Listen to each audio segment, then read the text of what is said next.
Hello, I'm Richard Raffan. This is the 20th of the Four Ways videos, and this month Sam Angelo decided we should have a go at making a set, and I made a set of camphor laurel plates out of the only board I had which would yield a set of anything.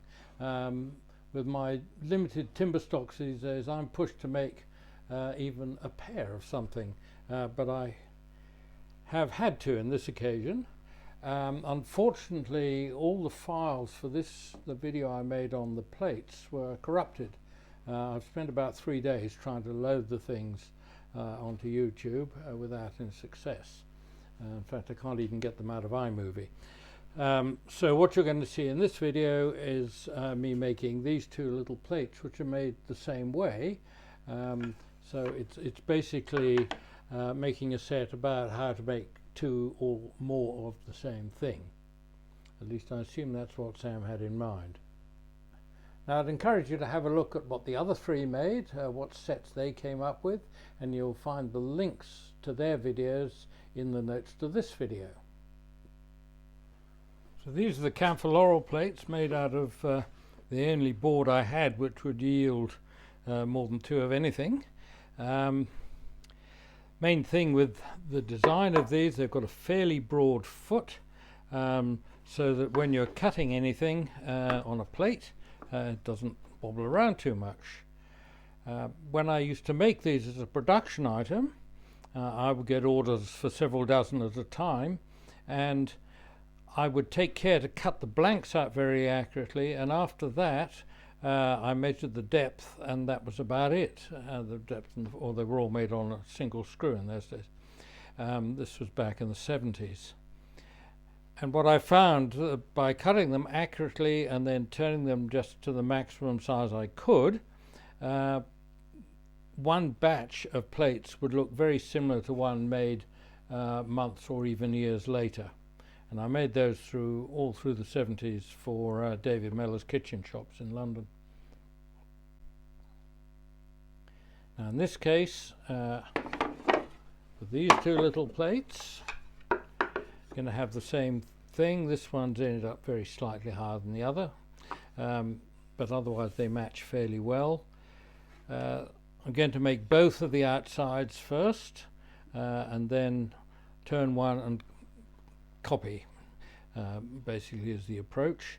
And the reason for this little rim here is primarily so that I could rechuck the piece and finish off the base.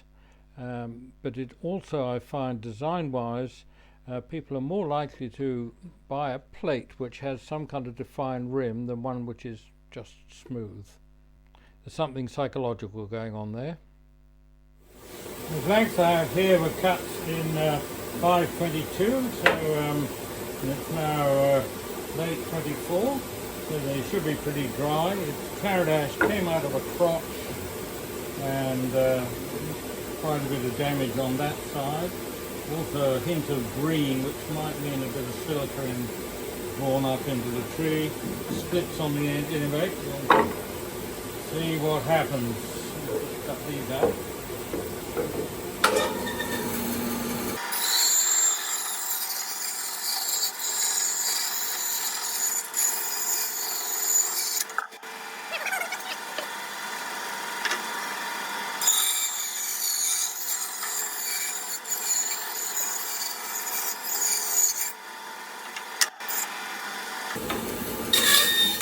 Right, I've cut myself a smaller blank than I meant to. Very irritating.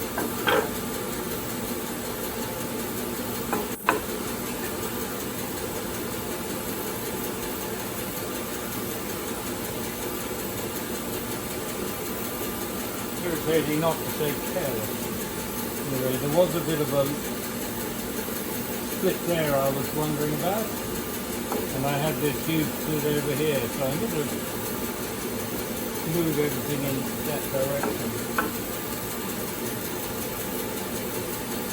I'm trying to avoid the defect, so I've avoided that one.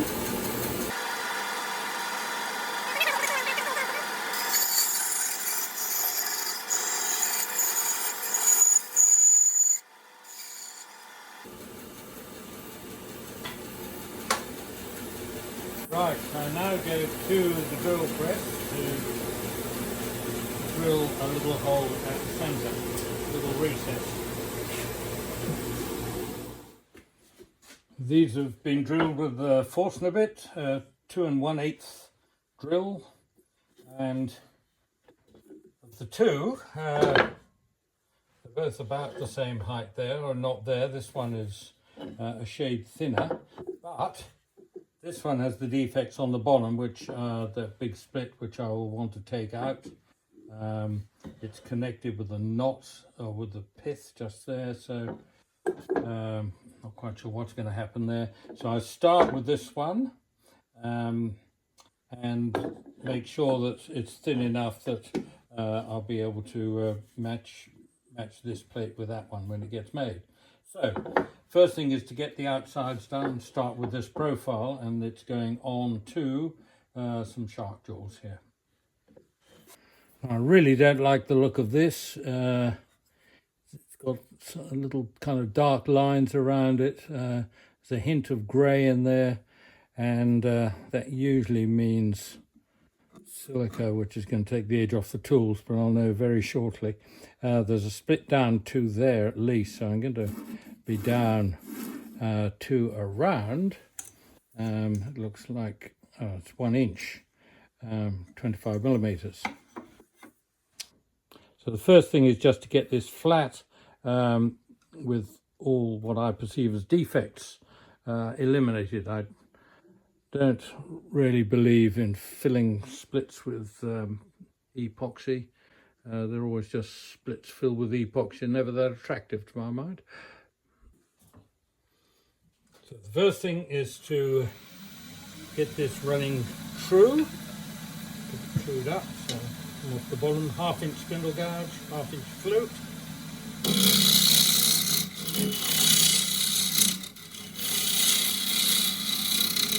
Good, the edge has not come off the tool.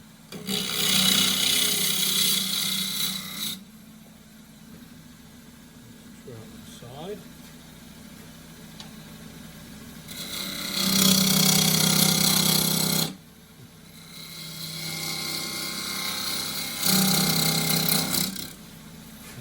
Up the top face with a lower left or lower right wing.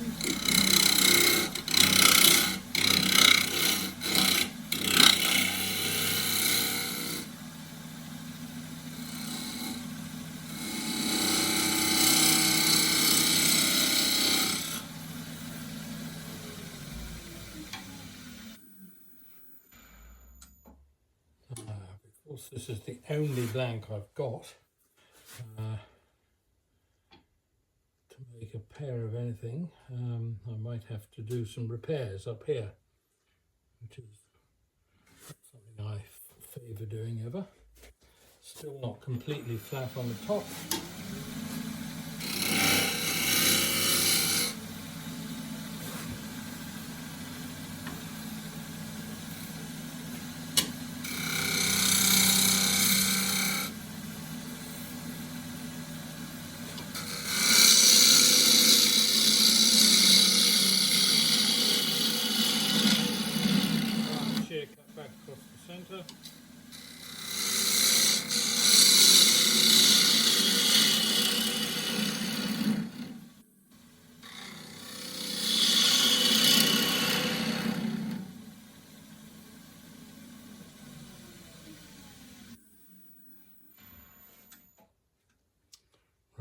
Rid of the worst of that split. There's still a little bit there.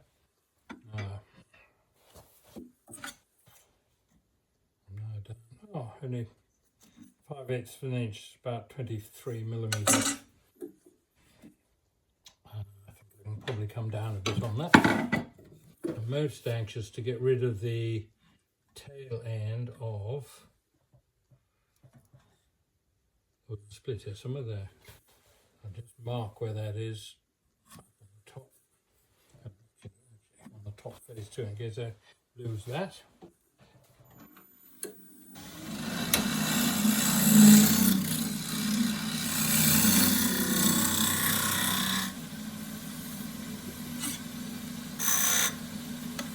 It's slightly concave at the moment. There's probably 1/8 of an inch underneath that ruler.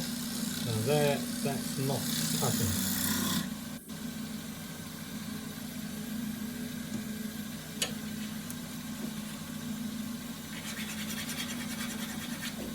Explain the tool first.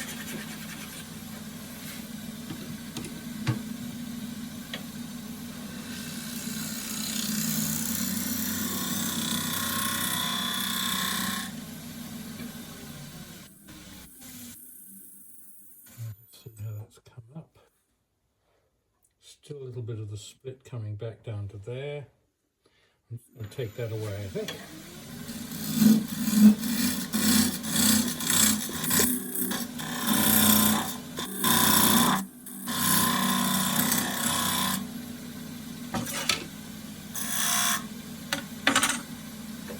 A little bit more there than I thought they would, so that's good. Edge off the tool again.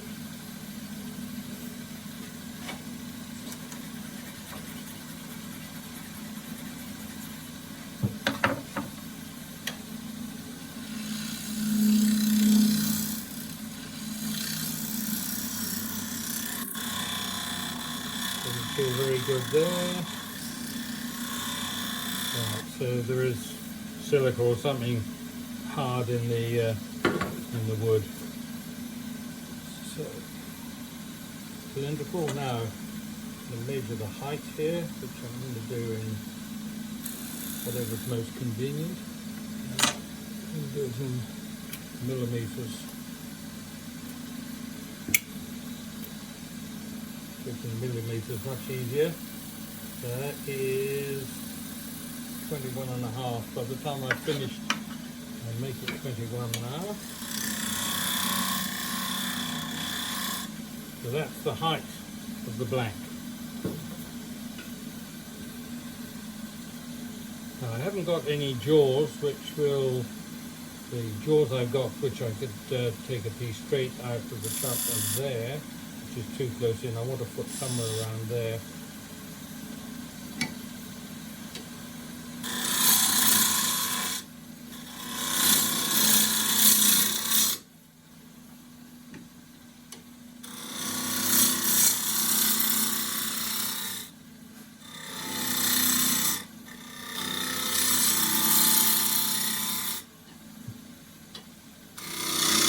Straight in where the foot is going to be. It'll be about 1/8 of an inch high. So I'm going to grip it. There will be teeth marks in the chuck, so I need to reverse chuck this. And I'll do that using a bit of decoration on the inside.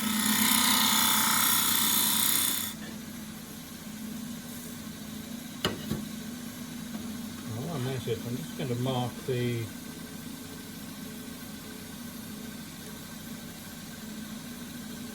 that will do for the moment. That's not quite as smooth a curve underneath as it might be. That fits like a little bit of a lump there. That's better. I'm going to gauge from here. Where center is, where the dot is, and just line up the point of the tool and just ease that corner around. So I've got a little bit of decoration in the middle. Sand that up at the edge here. Put the edge up there, which is 3 millimeters, about 1/8 inch. I'm hoping 180 grit will do this.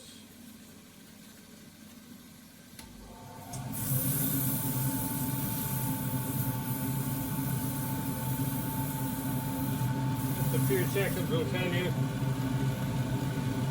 Yeah, it'll be alright.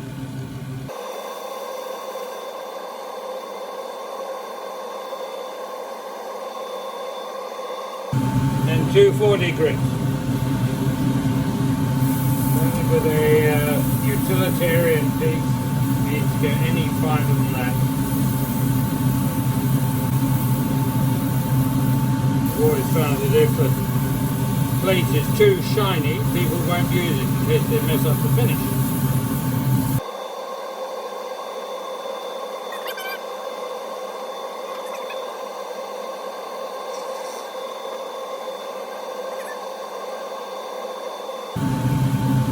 There's a new cloth, a new bit of stock, so that's going to become impregnated with wax oil soon enough. Right, so the next job is to duplicate that.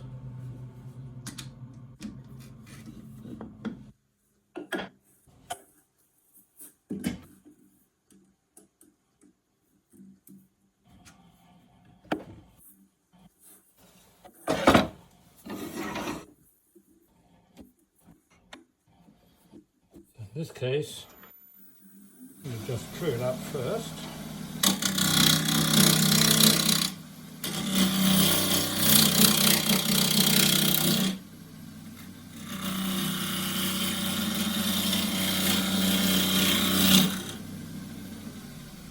Feel the edge coming off the tool.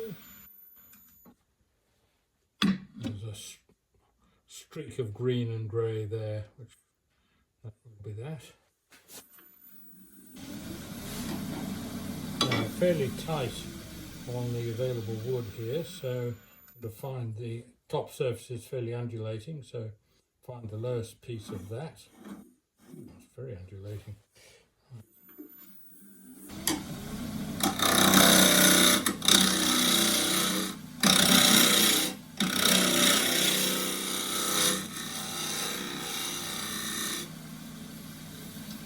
Smooth.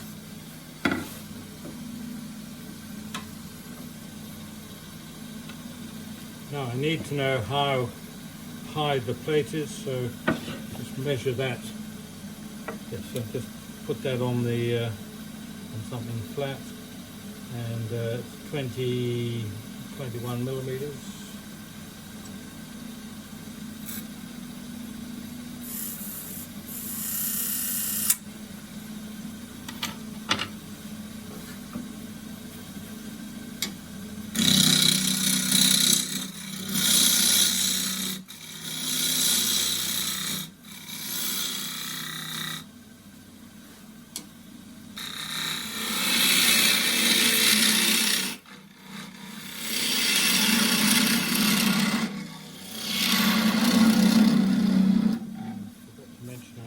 I'm running, which is 2000, faster than I was expecting.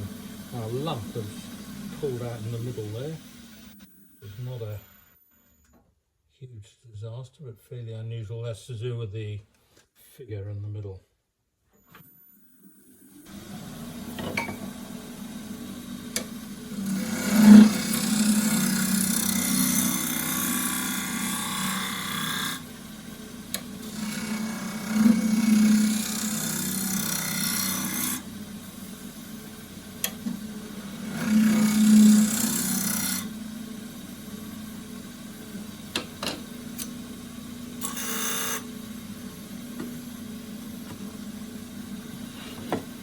Bottom,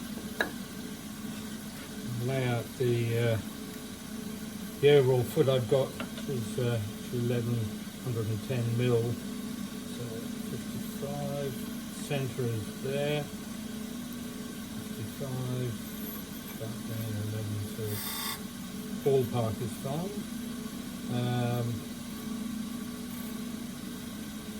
Yes, that's it.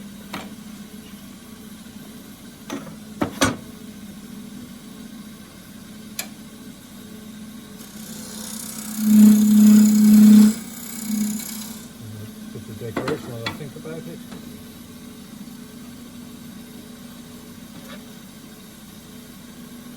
Now I can refine this measurement, so that's 3 from the top. Don't like that whipping sound.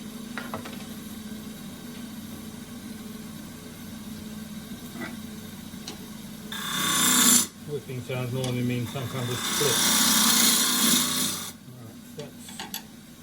Could be sharper, and since I'm not doing a shear cut with it, I'll just hone the edge.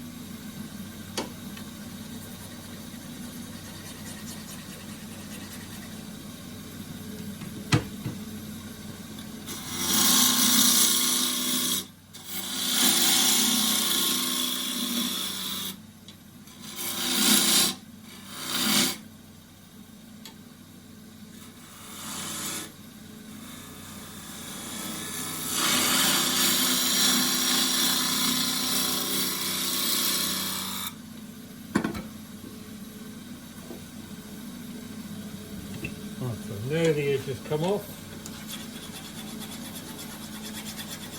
Turn that again.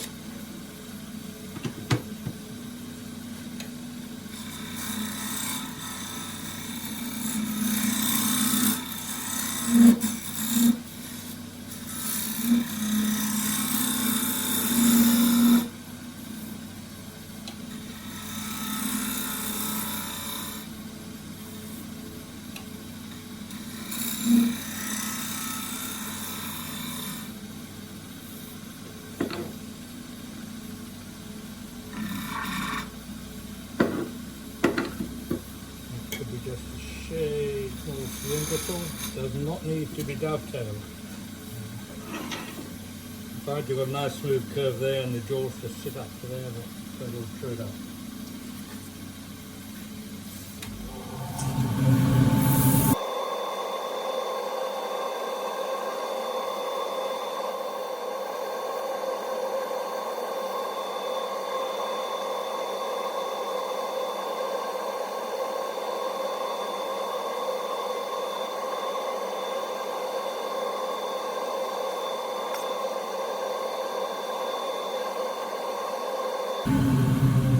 Right, so that's the outside's done.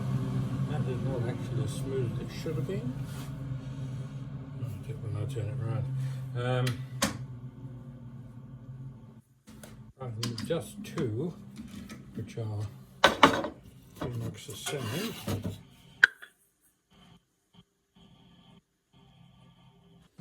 So in my hurry, I forgot to measure the diameter of the big one.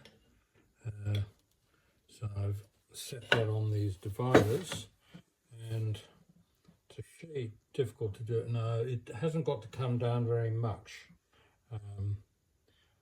but enough to alter the shape. So it's got to be done now. Very irritating.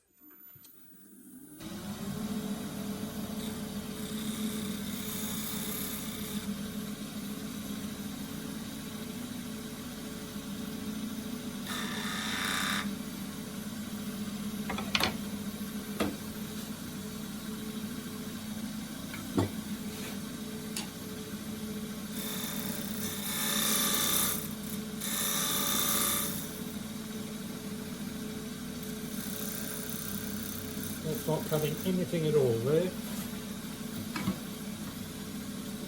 And then that needs to just come round a little bit more.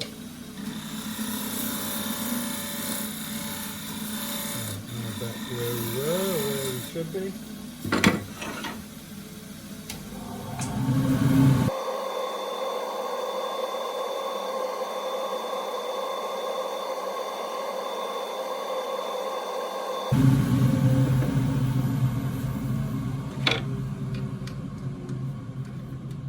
Right, now we have two which should be pretty much the same. Yes. And the step jaws.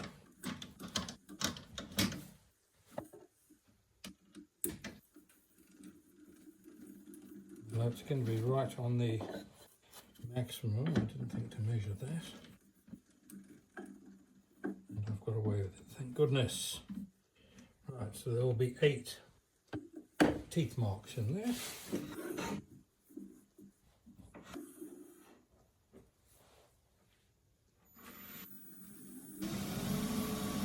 The next thing is to get the top flat.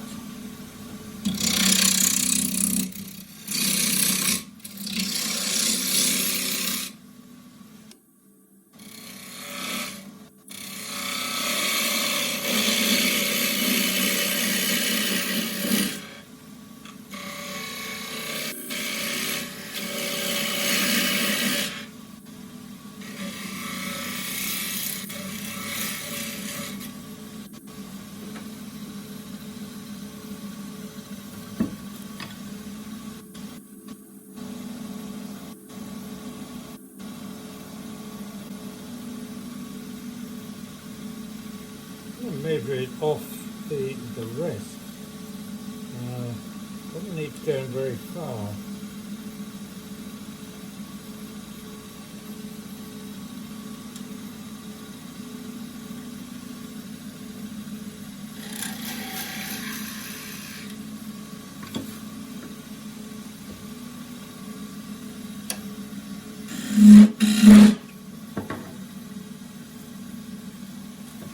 deviates a bit. I think I'll do it with the gouge.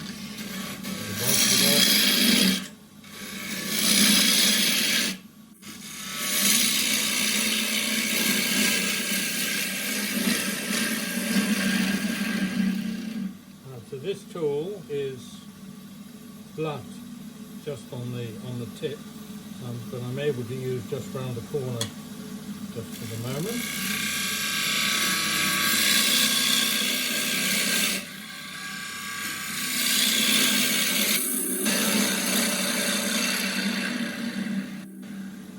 I'm going to stick this out with the 3/4 square end scraper.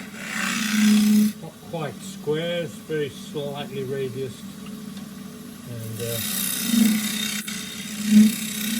corners around 89 degrees, not 90.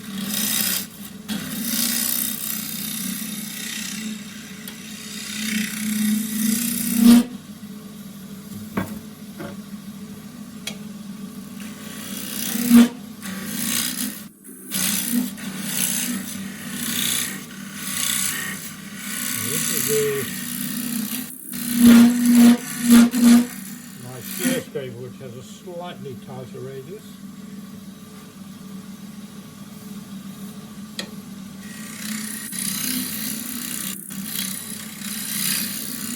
Not that I use all of this at one stage, just about 10 millimeters, about 3/8 of an inch at once. Now I want to set the diameter I'm going in, for so I need to have a rim here which I can undercut, and I'm going to make that 10 millimeters. So I'm going straight in with that to start with.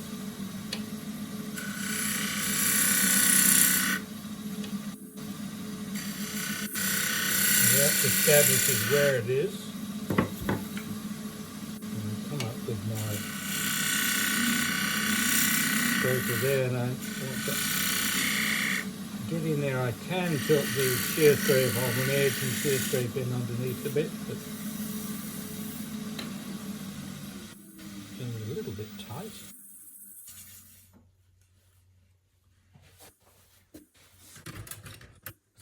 Let's see what's happening here.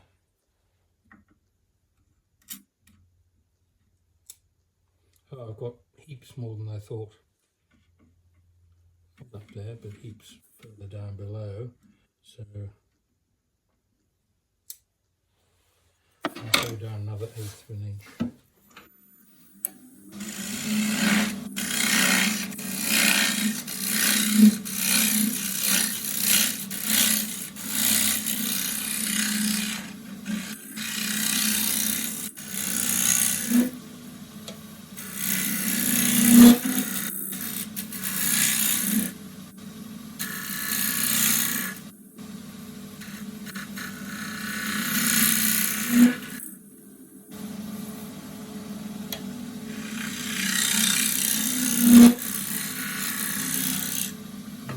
Feeling that, but I can also use a little straight edge and look for a smooth shadow line underneath, or a flowing curve, and it's usually easy to feel the bumps, slight bump in the middle.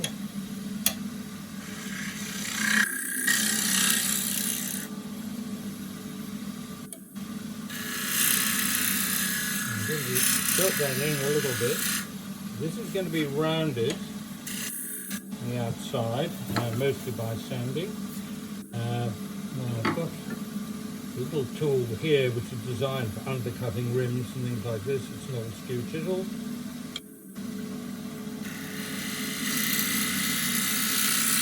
And if I need to change the radius here, which would be useful just here, I'm just going to go and curve this tool a little bit. So that took about 10 seconds, and you can just radius that tool a little bit more. It's very handy to have a bit of steel if you don't mind changing as required.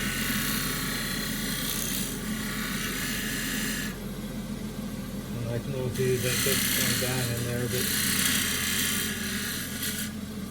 Right.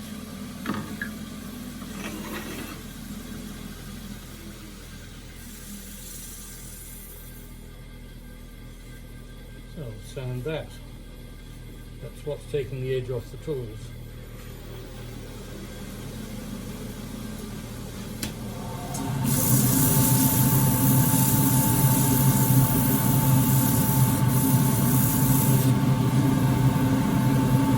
Then we are getting onto this, and I'm hand sanding. A slight lump builds up in the middle because the wood's not moving so fast. If I power sand, and for here I'm using 180 grit, find it easier to control the lump in the middle.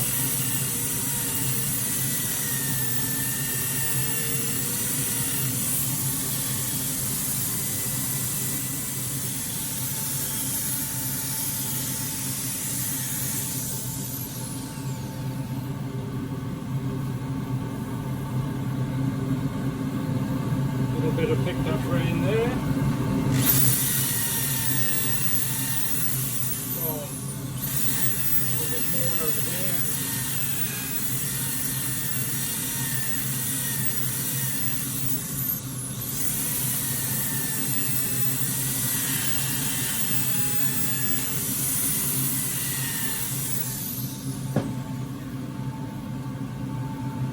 $240.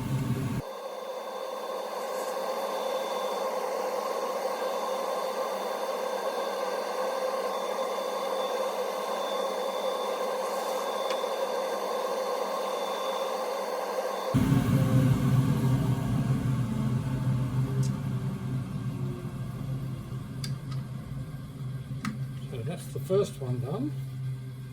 Now let's try to match it.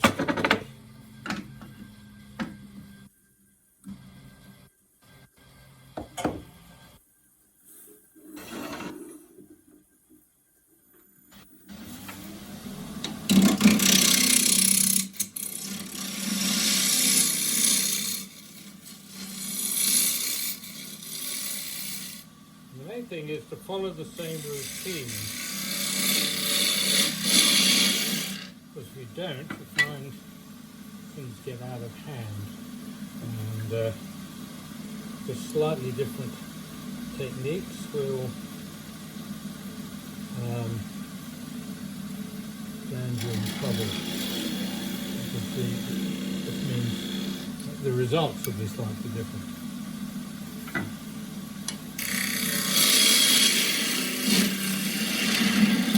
This time I do know how wide the rim needs to be, so I can mark that. 10 mil.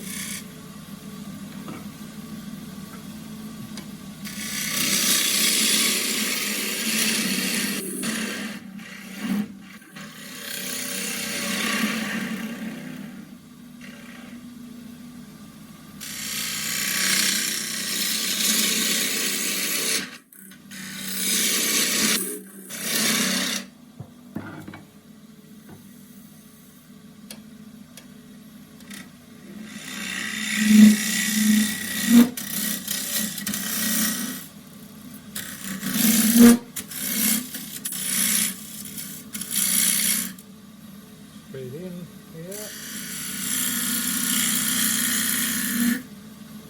I could possibly have measured that depth too, but too late now. Let's see how we go with the thickness. So that's the thickness I'm going to end up with, and I'm just going to increase it very slightly to allow for the sanding.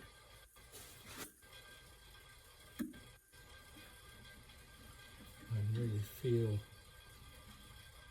it's pretty well right. I can see how far off I am by the distance down here.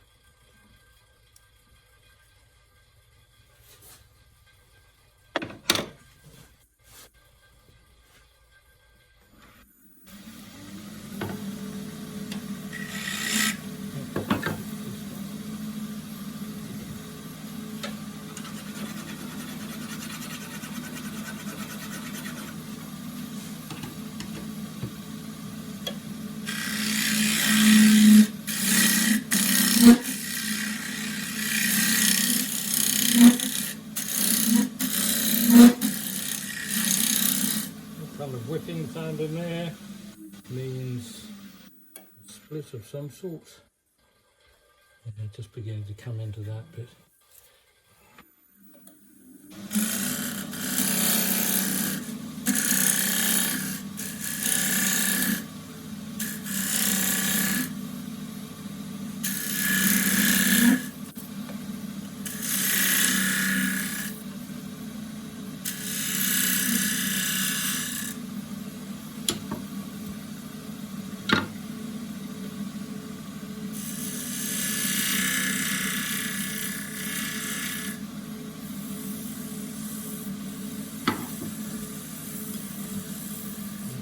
there.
So that now goes on to another chuck so I can finish the foot.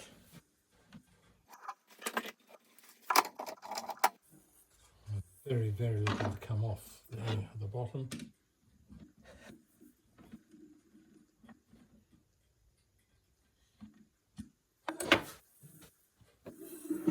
I usually do this with the 3/8 spindle gouge, 3/8 flukes.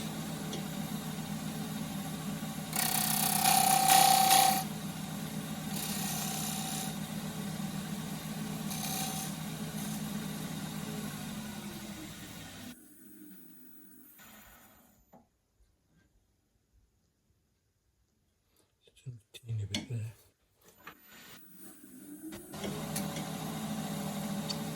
It's so careless, just chip the edge over the tip of the tool.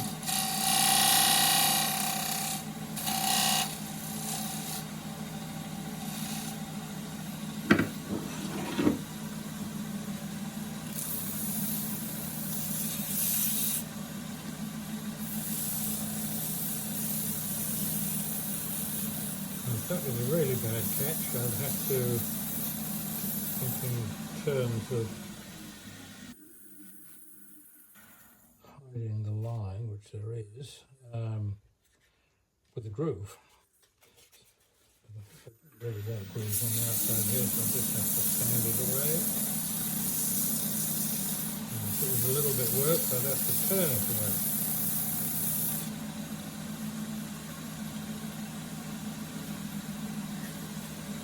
240.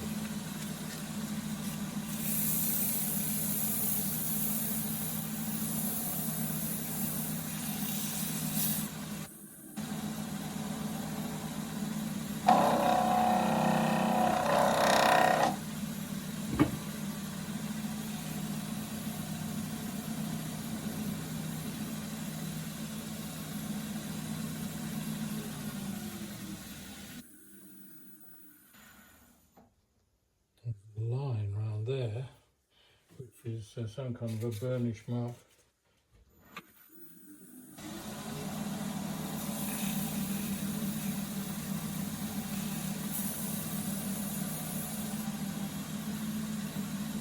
If that came from the wax or what? Stick a bit of oil on it and see what it is.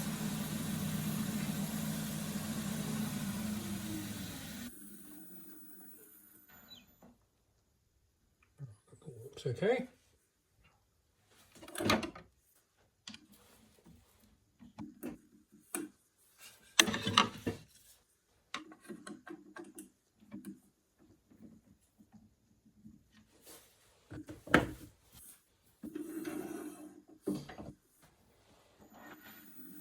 A bit more care this time. Not to fit the tool into the wood, into the finished surface.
a pair. Pretty much the same size.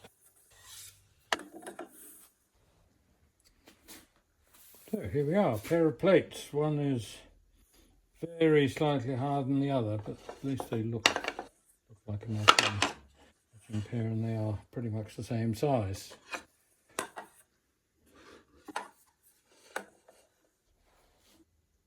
Now please take a look at the other videos, see what Sam, Mike and Tomislav got up to, what kind of set they produced.